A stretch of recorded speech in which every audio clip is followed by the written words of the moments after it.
کوئی گل باقی رہے گا نہ چمن رہ جائے گا، کوئی گل باقی رہے گا نہ چمن رہ جائے گا، بس رسول اللہ کا دین حسن رہ جائے گا۔ آپ دیکھ رہے ہیں منبر نور پر ہمارے درمیان شہنشاہ فکر و تدبر، اولاد ختم الرسول، ناجش ملت، ناشر مسلک اعلیٰ حضرت امانت اہل سنت حضرت علامہ سید امین القادری صاحب قبلہ کی ذات گرامی جلوہ فرما ہے۔ علماء بیان فرماتے ہیں کہ جس محفل میں عالم باعمل کی آمد ہوتی ہے وہ محفل کامیاب ہوتی ہے، مگر جس محفل میں آل رسول کی آمد ہو جائے وہ محفل صرف کامیاب ہی نہیں اللہ کی بارگاہ میں مقبول ہو جایا کرتی ہے۔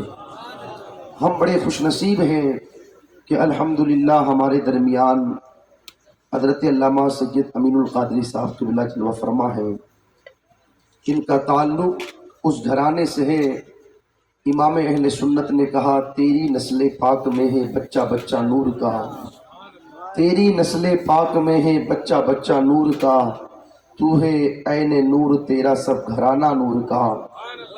دودھ پیتا ہوا بچہ یہ صدا دیتا ہے، دودھ پیتا ہوا بچہ یہ صدا دیتا ہے، برملا سامنے یا دھمکیاں کیا دیتا ہے، نام اصغر ہے میرا ہوں میں علی کا پوتا، انگلیوں پر در خیبر جو نچا دیتا ہے۔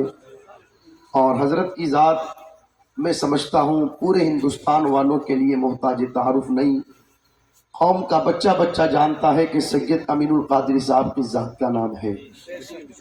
اور الحمدللہ پتہ چل جائے کہ کسی علاقے میں حضرت تشریف لا رہے ہیں تو ابتدا ہی سے پنڈال مکمل ہو جایا کرتا ہے، اور آپ اس کی جھلک یہاں پر دیکھ رہے ہیں کہ ابتدا ہی سے الحمدللہ کثیر تعداد میں لوگ تشریف لے کر کے آ گئے، اور تقریریں تو کئی ہوئی، ہو رہی ہیں، ہوتی رہے گی، مگر جس تقریر نے لوگوں کے دلوں پر اثر کیا وہ تقریر علامہ سید امین القادری صاحب قبلہ کی ہے۔ اور یہ کوئی ہوائی فائرنگ نہیں، میں نے خود اپنی آنکھوں سے جو منظر دیکھا اسے میں عرض کر کے حضرت کو آپ کی سماعتوں کی دہلیز تک پہنچاؤں۔ تقریباً 4-5 سال پہلے حضرت کربلا چوک تشریف لے کر کے آئے تھے، اور غالباً اس وقت عنوان تھا توبہ کا۔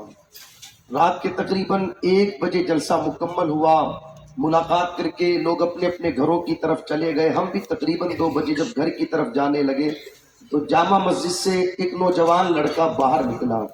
ہم نے پوچھا تو رات کے 2 بجے یہاں کیا کرنے کے لیے آیا؟ تو کہا عشاء کی نماز میں نے پڑھی نہیں تھی، نماز ادا کرنے کے لیے آیا تھی۔ آپ دیکھیں کئی لوگوں کی زندگیوں میں انقلاب پیدا ہوا۔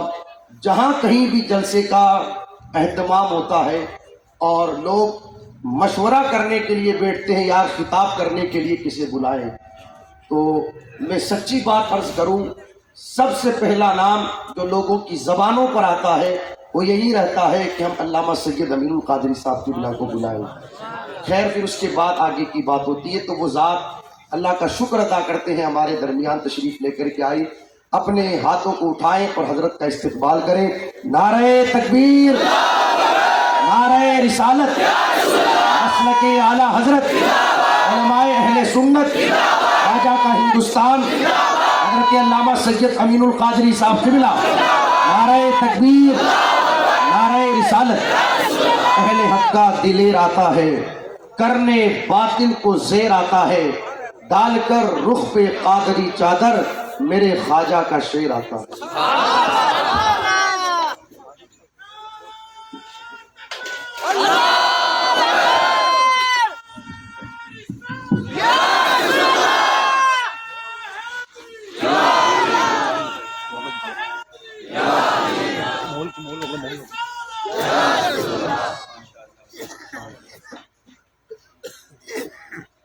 الحمدللہ رب العالمین والعاقبۃ للمتقین والصلاة والسلام علی سید الانبیاء والمرسلین وعلی آلہ واصحابہ الطیبین الطاہرین، اما بعد وأعوذ بالله من الشيطان الرجيم بسم الله الرحمن الرحيم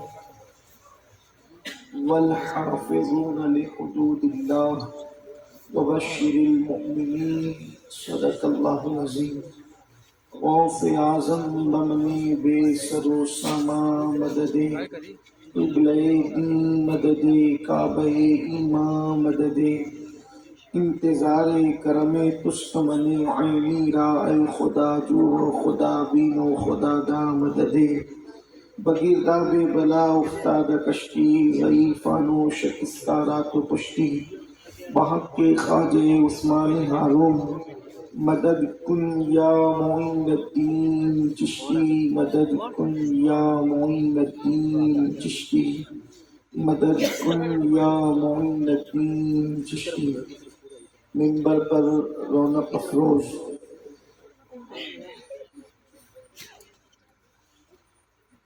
خطیب بے باک شمس ملت حضرت علامہ مفتی شمس الدین صاحب قبلہ رضوی مدظ اللہ العالی، وہ جمیع باصفا ذوی احترام ذوی احتشام علماء کرام حاضرین محفل پردہ نشین عزت ماب ماؤں اور بہنوں، السلام علیکم ورحمۃ اللہ وبرکاتہ۔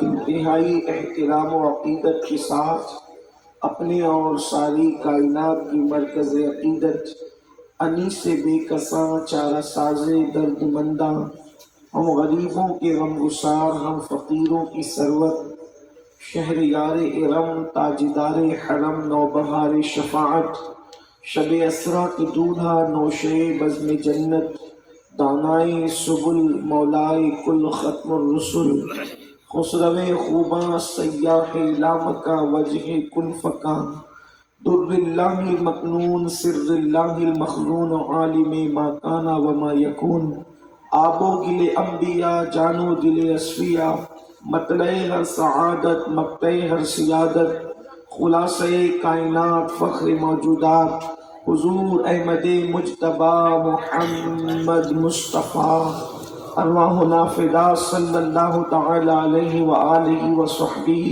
وبارک وسلم کی بارگاہ بے کس پناہ میں جس طریقے سے پڑھاؤں بلند آواز سے میرے ساتھ مل کر پڑھیں، الصلاۃ والسلام علیک یا رسول اللہ، الصلاۃ والسلام علیک یا نبی اللہ،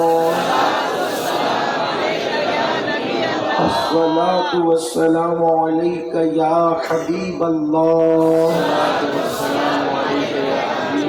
وعلی آلک واصحابک یا نور اللہ، صلی اللہ تعالی علیہ وسلم۔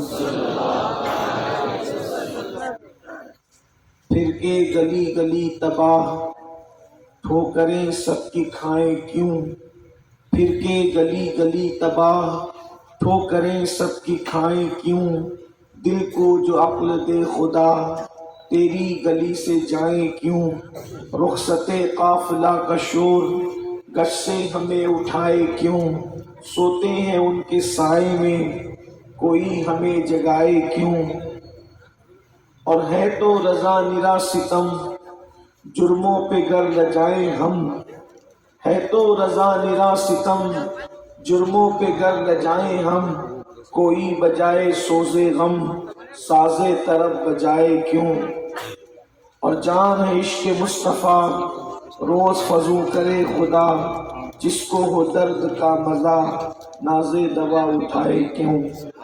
آج کی یہ محفل اصلاح عقائد و اعمال کے حوالے سے انعقاد پذیر ہے، اور مجھ سے پیشتر مجھ سے بہت بڑے بڑے اہل علم، اہل تقوی، اہل فکر و تدبر سے آپ نے ان کے خطابات اور ان کے ملفوظات سماعت فرما لیے ہیں۔ تھوڑی دیر آپ کی خدمت کے لیے حاضر ہوں۔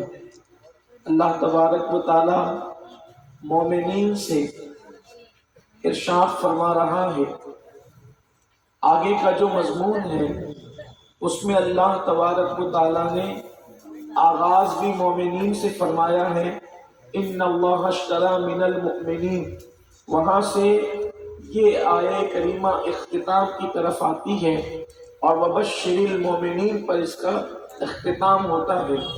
اللہ نے جن لوگوں سے جنت کا وعدہ کیا ہے اور جن کے مالوں کو، جن کی جانوں کو جنت کے بدلے خرید لیا ہے، ان لوگوں کی پھر اللہ تبارک و تعالیٰ نے صفت بیان فرمائی کہ وہ اللہ کی راہ میں مرتے ہیں، اللہ کی راہ میں مارتے ہیں۔ اللہ نے ان سے وعدہ کیا ہے توریت میں، انجیل میں، قرآن میں۔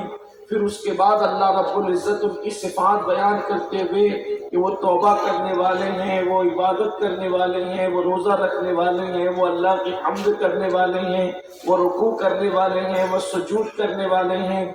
اور اخیر میں اللہ تبارک و تعالیٰ نے ان کی صفت بیان فرمانے کے بعد ان کو بشارت کا حکم عطا فرمایا، وَالْحَافِظُونَ لِحُدُودِ اللَّهِ، اور ان کی ایک شان یہ ہے، مومنوں کی، ایمان والوں کی شان یہ ہے کہ وہ اللہ کی کھینچی ہوئی لکیر کو پار نہیں کرتے۔ مومن کی شان یہ ہے کہ اللہ نے جو ان کے لیے ایک حد بنائی ہے، محافظت اس کی وہ کرتے، اللہ کی حدوں کی حفاظت کرتے ہیں، اور انہی مومنوں کو بشارت دی گئی ہے، وَبَشِّرِ الْمُؤْمِنِينَ، جو اللہ کی حدوں کی حفاظت کرتے ہیں۔ اللہ تبارک و تعالیٰ ان کو خوشخبری سناتا ہے، اللہ ان کو بشارت سناتا ہے۔ اب یہ جو خوشخبری ہے وہ صرف آخرت کی خوشخبری نہیں ہے۔ جب قرآن مطلق کوئی بات بیان کرے اور اللہ و رسول اس پہ کوئی چیز کو خاص نہ کرے تو پھر وہ اپنے عموم پر قائم رہتی ہے۔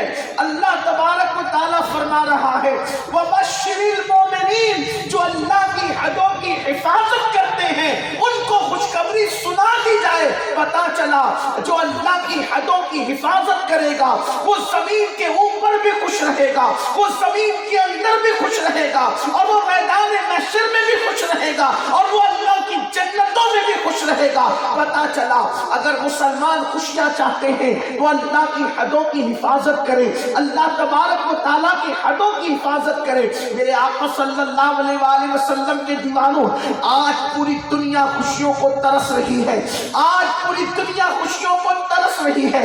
لوگوں کے ہونٹوں پہ تبسم نہیں، چہروں پہ ہوائیاں اڑ رہی ہے، چہروں پہ افسردگی ہے۔ اللہ اکبر، کروڑ پتی کے بنگلے میں جاؤ اس کا چہرہ بھی خوشیوں سے محروم ہے، غریب کے جھوپڑے میں آؤ اس کا چہرہ بھی خوشیوں سے محروم ہے، نوجوانوں کے پاس جاؤ اس کا چہرہ بھی خوشیوں سے محروم ہے، کسی بوڑھے کے پاس جاؤ اس کا چہرہ بھی خوشیوں سے محروم ہے، ایک عورت کے پاس جاؤ اس کا چہرہ بھی خوشیوں سے محروم ہے، ایک بچی کے پاس جاؤ، کسی طالب علم کے پاس جاؤ، خوشیاں چھن گئی ہیں، خوشیاں روٹ گئی ہے۔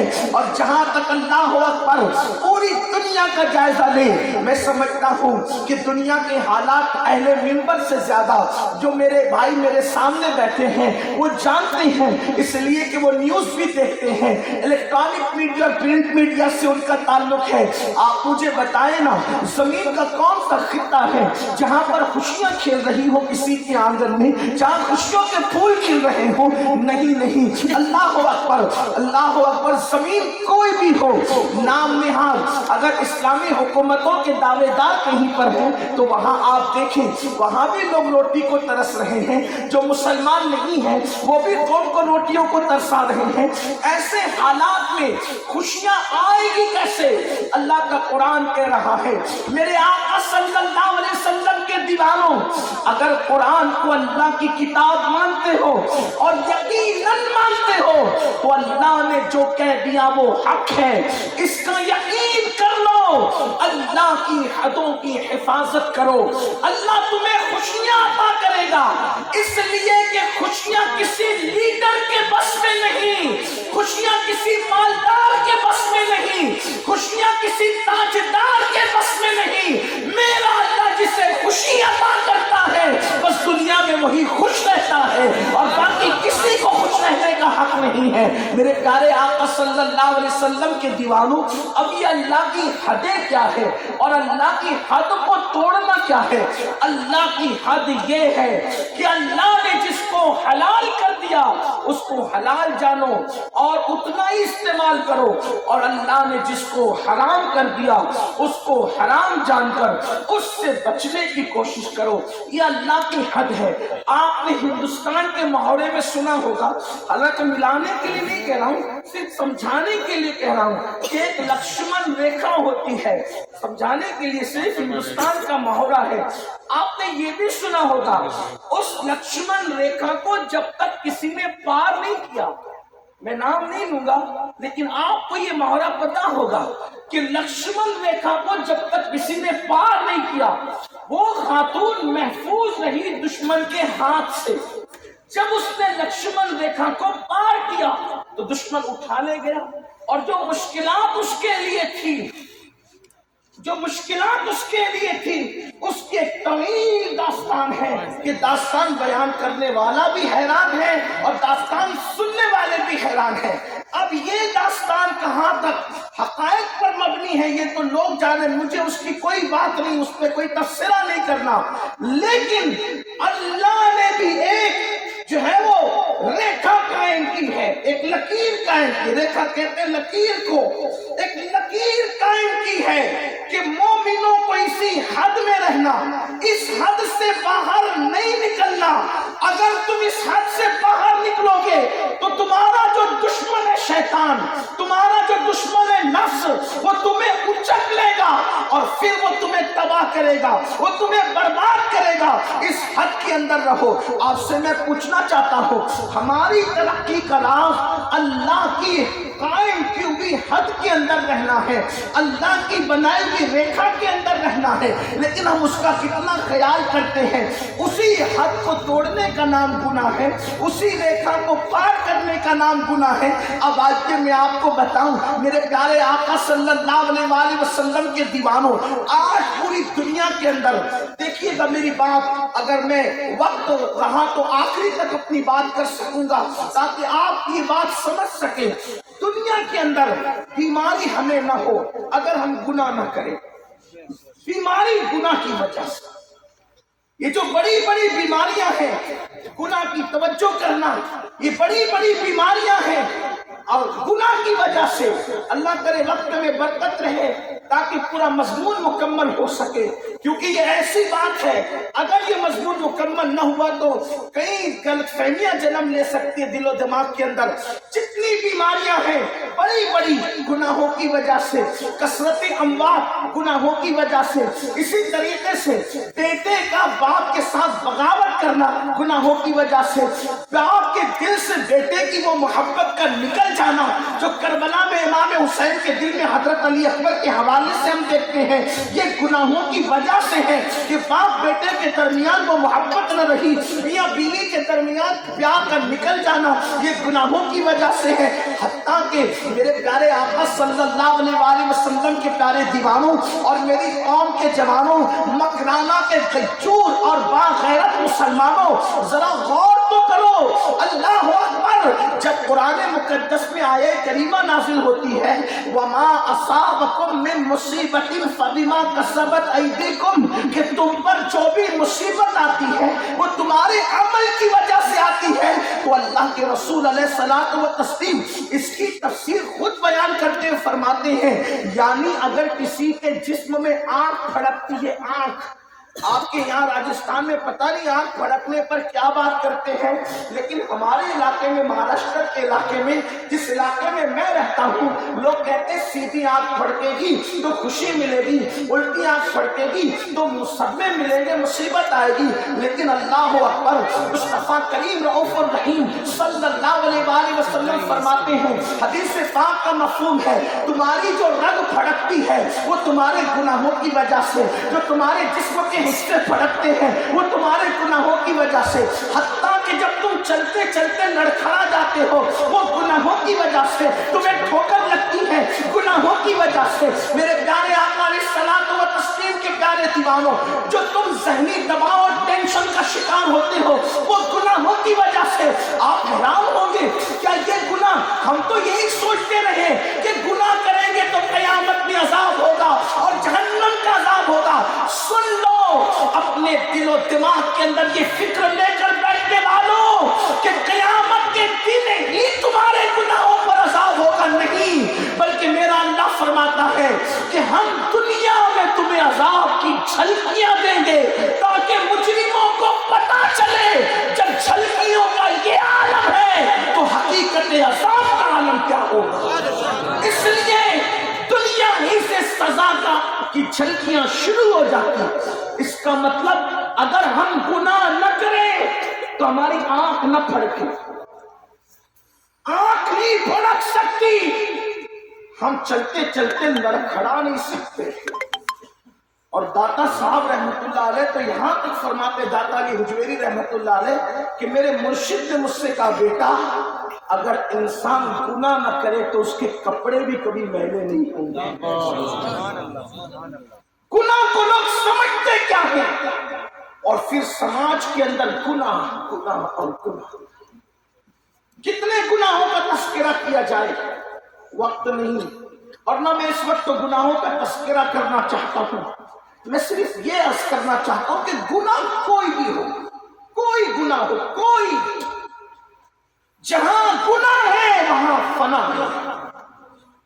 سیدنا فاروق اعظم رضی اللہ تعالیٰ عنہ فرماتے، لوگ چھوٹے بڑے گناہوں کی تخصیص کرتے، مجھے تو بس اتنا سمجھتا ہے کہ جو گناہ کرتا ہے اللہ اس سے ناراض ہو جاتا ہے اور رسول اللہ کا دل اس سے دکھ جاتا ہے۔ اب اگر انسان کو اس کے گناہ پر کوئی سزا نہ بھی دی جائے تو اللہ کی ناراضگی سے بڑھ کر کون سی سزا ہے؟ رسول اللہ کے دل کے دکھنے سے بڑھ کر کون سی سزا ہے؟ تو میرے آقا صلی اللہ علیہ وسلم کے دیوانوں، انسان کوئی گناہ کرے، یہ ٹھوکروں کا لگنا، یہ لڑکھڑانا، یہ آنکھوں کا پھڑکنا، اور اب اس کے بعد علامہ گفتگو کر رہے تھے، ذرا میں مشکات شریف کے حوالے سے علامہ کی گفتگو سے فائد حاصل کرتے بات اور عرض کروں۔ اللہ کے حبیب مصطفیٰ جان رحمت صلی اللہ علیہ وآلہ وسلم فرماتے ہیں، مشکات شریف کی حدیث ہے جس کو اپنے الفاظ کے جامع میں اس کا مفہوم پیش کر رہا ہوں، کہ اللہ کے حبیب غیب نبی صلی اللہ علیہ وآلہ وسلم فرماتے ہیں کہ میرے اللہ نے فرمایا کہ میں بادشاہوں کا بادشاہ ہوں۔ اللہ فرماتا ہے میں بادشاہوں کا بادشاہ ہوں۔ میں اپنے لوگوں کو کبھی نہیں کہتا کہ میری بات کو سبحان اللہ کہ میری عادت نہیں، اس لیے کہ میں جو ہے غیرت عشق کے خلاف سمجھتا ہوں، لیکن اللہ اپنی تعریف خود بیان کر رہا ہے تو ایک بار آپ اللہ کی تعریف بھی بیان کر دے۔ اللہ فرماتے ہیں کہ میں بادشاہوں کا بادشاہ ہوں۔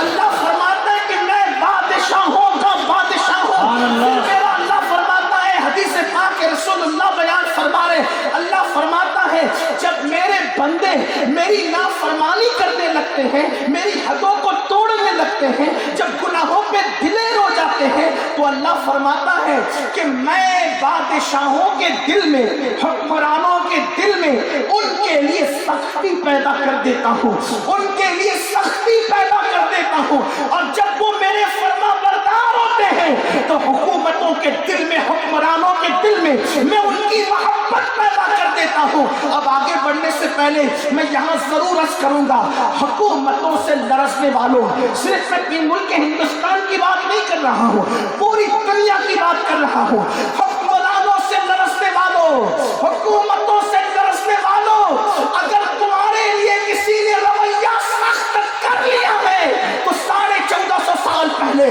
مصطفیٰ جان رحمت فرما رہے ہیں، یہ اللہ فرماتا ہے جب تم میری نافرمانی کرو گے تو میں حکمرانوں کے دل میں تمہارے لیے سختی پیدا کر دوں گا، تمہارے لیے عداوت پیدا کر دوں گا، پھر اسی طریقے سے قانون بنتے رہیں گے، تمہیں نکالنے کے منصوبے بنتے رہیں گے، تمہیں ذلیل کرنے کے منصوبے بنتے رہیں گے، تمہیں رسوا کرنے کے منصوبے بنتے رہیں گے۔ یاد رکھو، اللہ اکبر، میرے آقا صلی اللہ علیہ وسلم کے دیوانوں، کون سی نافرمانی ہے جو ہم نے چھوڑ دی ہے، کون سا گناہ ہے جو ہم نے چھوڑ دیا ہے؟ میرے آقا صلی اللہ علیہ وسلم کے دیوانوں، آج ایک فقیر کی صدا تمہارے دلوں پہ اللہ کرے دستک دے لے،